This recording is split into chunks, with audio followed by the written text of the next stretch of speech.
Hi everyone, welcome to the channel. Today we're going to be resetting the service light on this 2022 Isuzu D-Max, just come in for his first oil change. So first of all, we're going to switch the ignition on, wait for the screen to settle down, and we're going to be going into the settings menu. Now for this we're going to be using the three buttons down here.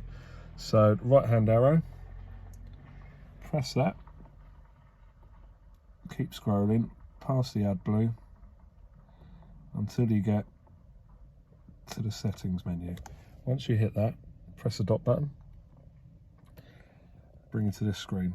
Now press the right hand arrow, it will drop down to maintenance settings. Press your dot button again, come to engine oil, see 12,000 because I've already reset it, but press the dot button again. Once you come to this screen, engine oil remain, press the dot button, press the dot button again, and then that's it, it'll be reset. So we'll end that, come out of that menu, go back into maintenance settings. You can see the engine oil is 12,000 miles. Now you'll probably need to reset the oil dilution reminder as well if you've got the spanner symbol up on the right hand side there. So I'm going to make another video for that. I will show you that video as well, and yeah, I hope that helps you. Only change it obviously if you have actually done an oil service.